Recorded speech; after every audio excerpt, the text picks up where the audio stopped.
Assalamualaikum warahmatullahi wabarakatuh. Perkenalkan, nama saya Diki Martin Ramadhani. Saya dari Universitas Nasional Jakarta, Fakultas Ekonomi, jurusan Manajemen.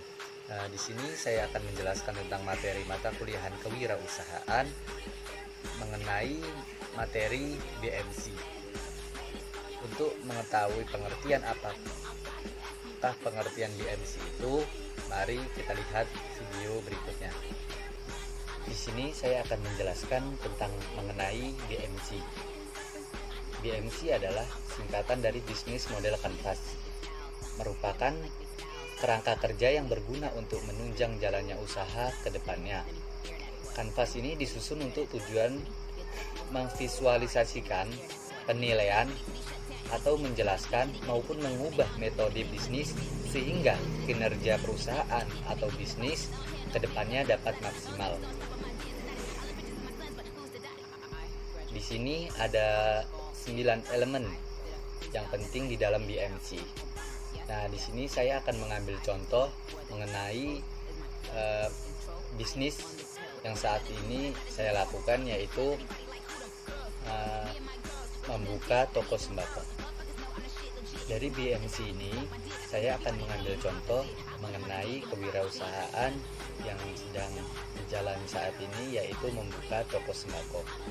Yang mana pengertian dari toko sembako yaitu adalah salah satu bisnis atau jenis peluang yang tidak ada matinya.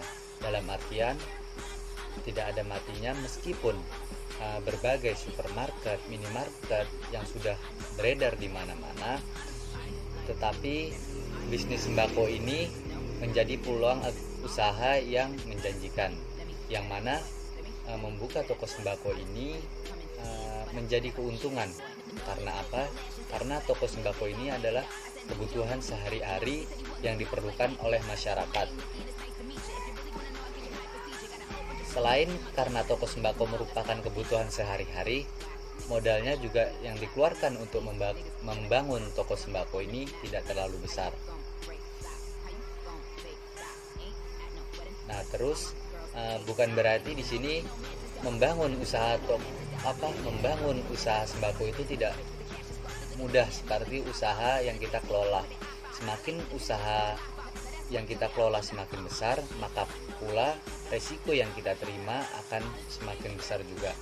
Oleh karena itu, untuk membangun usaha sembako ini harus berhati-hati, karena penjualan tersebut akan dibelanjakan kembali dan hasil yang dapat atau yang kita dapatkan dari keuntungan penjualan tersebut itu hanya sedikit. Oleh karena itu, usaha toko sembako ini disebut usaha jangka panjang. Nah, di sini ada 9 elemen yang penting dalam BMC. Yang pertama adalah customer segment, yang kedua adalah value promotion atau promosi nilai konsumen, yang ketiga ada channel atau saluran, yang keempat ada revenue atau stream atau sumber pendapatan, yang kelima ada key resource atau sumber daya, yang keenam ada customer relationship atau hubungan antara konsumen, yang ketujuh ada key activity yaitu aktivitas yang dijalankan, yang kedelapan ada key partnership yaitu kerjasama, yang kesembilan yang terakhir ada cost struktur atau struktur biaya. Nah, di sini saya akan menjelaskan sedikit mengenai tentang BMC ini. Yang pertama di kewirausahaan saya, yaitu mengenai toko sembako. Yang pertama kita akan menjelaskan tentang susunan materi yang ada di dalam toko saya, yaitu ini ya, ada kayak barternya, kayak activity dan lain-lain. Di sini saya akan menjelaskan satu persatu mengenai 5-9 elemen tersebut. Yang pertama ada customer segment atau segmentasi konsumen, yaitu pengertian dari customer segment adalah elemen yang pertama yang harus kita miliki dalam memulai bisnis model kanvas ini, adalah untuk menentukan segmen pelanggan mana yang akan membuat menjadi target kita, bisnis kita. Nah, di sini saya membuat customer segment atau di dalam kewirausahaan saya, yang pertama adalah masyarakat umum. Itu. Yang kedua adalah warung-warung atau grosir eceran atau langganan seperti warung eceran tersebut atau langganan masyarakat setempat. Terus yang ketiga ada anak-anak, remaja dan lain-lain. Terus yang kedua ada value promotion, yaitu promosi nilai. Promosi nilai adalah elemen ini adalah elemen yang kedua, yang merupakan penjelasan dari rincian atau keunggulan produk dan apa saja sebenarnya poin-poin yang bisa mendatangkan manfaat yang ditawarkan perusahaan bagi target pelanggannya. Hal ini menjadi kesempatan bagi kita sebagai pebisnis untuk menjabarkan kekuatan atau keunggulan produk yang kita jualkan. Nah, di sini promosi nilai saya yaitu menawarkan produk-produk yang baru yang dibelanjakan oleh toko kami kepada konsumen atau kepada grosir-grosir atau warung eceran untuk dijual belikan kembali atau menawarkan kepada konsumen untuk dipakai sendiri atau kebutuhan sendiri. Setelah itu memberikan stok dengan varian yang bentuk varian yang mulai dari yang terkecil hingga yang terbesar. Nah, begitu. Misalnya dari yang terkecil hingga yang terbesar tadi, misalnya minyak goreng itu ada yang kemasan kecil dengan harga sekian. Mungkin dengan menyediakan stok tersebut pelanggan kita semakin banyak, yang mana kan kebutuhan pelanggan itu beda-beda, ada yang memilih sedikit, ada yang memilih banyak, dan lain-lain. Terus yang ketiga ada channel atau jalur. Pengertian dari channel atau jalur ini adalah melalui pengguna channel atau alat pemasaran yang tepat, kamu baru bisa menyampaikan value promotion kepada customer segment. Jadi kamu bisa memulai memikirkan channel mau kemana digunakan dengan baik, karena penentuan channel adalah untuk elemen penting bagi keberhasilan usaha kita. Misalnya kamu bisa memasarkan bisnis kamu lewat media sosial, brosur, website, dan lain-lain. Nah, di toko saya atau di kewirausahaan di toko saya ini, channel atau jalur yaitu dalam toko ini jalur penjualan adalah dengan cara menstok barang dengan lengkap yang sekiranya produk tersebut sering dibutuhkan oleh masyarakat, dari kemasan yang kecil hingga terbesar tadi, yaitu dengan harga yang terjangkau. Jadi kalau di toko saya itu tidak menggunakan brosur atau tidak menggunakan website atau Shopee atau dan lain-lain. Jadi di sini orang itu sudah pada tahu. Jadi kita itu pertama-tama sebelum banyak pelanggan, kita mencari dulu apa sih kebutuhan pelanggan yang sebenarnya, seperti kebutuhan pokok. Nah, kami menyediakan barang tersebut dan orang-orang pada berdatangan untuk berbelanja di sini. Baik itu grosir eceran yang akan dijual belikan kembali ataupun kebutuhan masyarakat yang untuk kebutuhan keluarga sendiri. Yang keempat di sini ada customer relationship atau hubungan dengan pelanggan, yang mana ini adalah elemen termasuk elemen yang penting, yang mana kita harus menjaga sikap baik terhadap customer. Kalau di kewirausahaan saya, yaitu customer atau hubungan dengan pelanggannya itu menjaga hubungan baik sekaligus mempertahankan loyalitas barang atau loyalitas konsumen gitu. Konsumen merupakan elemen yang pokok untuk menjadikan yang lebih baik, yang mana produsen bisa menjaga nama baik toko, bisa menerima karakter atau sifat konsumen yang berbeda-beda. Jadi dari pihak produsen kami bisa menerima sifat daripada konsumen yang berbeda-beda. Bahkan ada yang mengatakan pembeli adalah raja. Oleh karena itu kami sebagai produsen atau yang menjual, kami melayani dengan baik sebisa kami sesuai kemampuan kami yang ada. Setelah itu menerima semua sikap dari konsumen yang berbeda-beda. Terus yang kelima di sini ada revenue stream atau aliran pendapatan. Apa sih namanya aliran pendapatan itu? Di sini aluran pendapatan, dari mana pendapatan yang kita dapat. Misalnya kalau di toko saya di sini, di bisnis saya, yaitu pendapatan saya terbagi menjadi cost atau pendataan yang revenue atau pendapatan. Dengan kata lain di sini jelaskan mengenai sumber asal modal objek atau berpotensi menghasilkan keuntungan. Di sini toko mendapatkan keuntungan dari menjualkan produk atau barang-barang yang ada di toko kami. Begitu.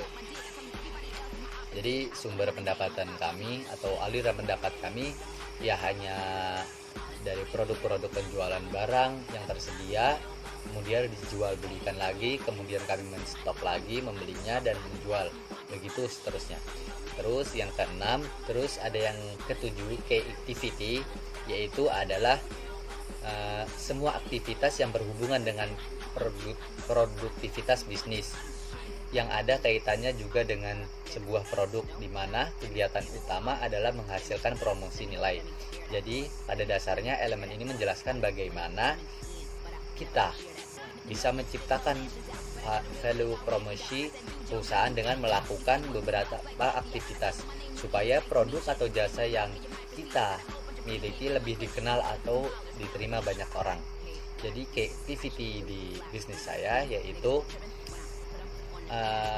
key activity ini adalah saya bilang adalah aktivitas kunci yang mana sangat berkaitan dengan kegiatan-kegiatan yang dilakukan oleh perusahaan dalam menghasilkan value promotion.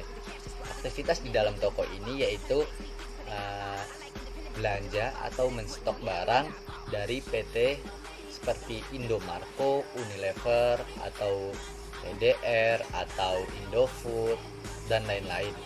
Jadi kami menstok barang itu dari PT Indomarko langsung, terus dari UPT Unilever, atau Wings, dan lain-lain, atau sales-sales yang lain.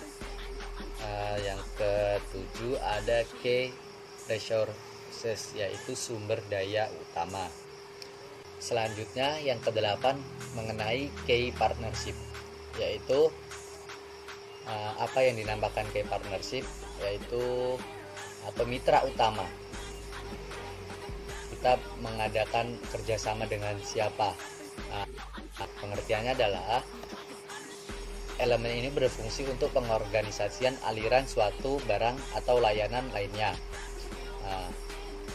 Posisi-posisi partner ini adalah sebuah kunci dari usaha kita, yang mana bermanfaat untuk efisiensi dan efektivitas dari key activity ini yang telah dibuat. Kalau di bisnis saya yaitu key activity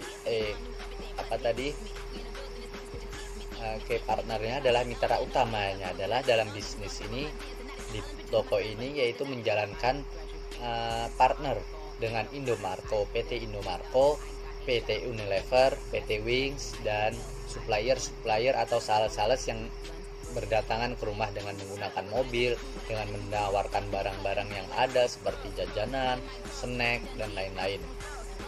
Kalau PT Indomarko, Unilever itu udah menjadi langganan sekali. Misalnya seperti Royco, seperti alat mencuci, itu sudah ada di PT Indomarko atau Unilever. Yang mana PT Indomarko, Unilever, Wings ini adalah 3 PT yang sangat bersaing di dalam dunia barang. Terus yang ke-9, yang terakhir ada cost struktur atau struktur pembiayaan. Di sini cost struktur adalah elemen yang terakhir dan juga tidak kalah penting dengan ke-8 elemen tersebut, yang mana struktur pembiayaan bisnis ini atau cost struktur ini mengelola biaya secara efisien akan membuat bisnis yang kita jalani menjadi lebih hemat, mendapatkan keuntungan, meminimalkan resiko kerugian. Hal ini juga menentukan promosi nilai yang tepat untuk pelanggan kita. Karena itu pastikan kita sebagai produsen atau pembisnis membuat laporan keuangan yang tepat sesuai untuk bisnis kita, sesuai bisnis kita, ya kan?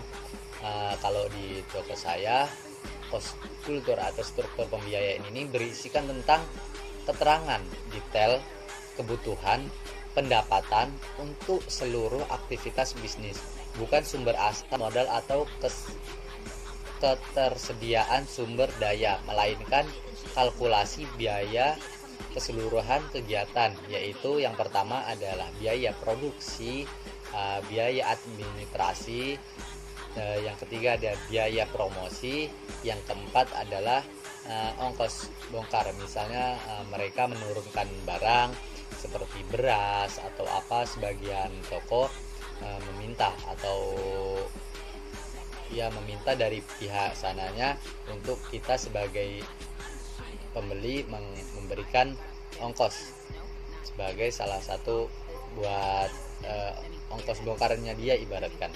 Terus yang kelima, di situ ada listrik dan kebutuhan lainnya. Nah, cukup sekian penjelasan dari saya. Kurang dan lebihnya mohon maaf. Tadi saya sudah menjelaskan betapa pentingnya perusahaan menggunakan 9 elemen BMC ini, atau bukan perusahaan saja sebenarnya, yaitu untuk pembisnis kita semua yang mulai pembisnis, entah itu tempat kopi atau membuka toko sembako atau makanan, cemilan dan lain-lain. Tidak salahnya kita menggunakan 3 elemen BMC ini supaya bisnis kita kedepannya bisa lebih lancar, tidak rugi dan mendapatkan keuntungan. Nah, kurang dan lebihnya mohon maaf, semoga bermanfaat buat kita semua. Wabillahi taufiq wal hidayah. Wassalamualaikum warahmatullahi wabarakatuh.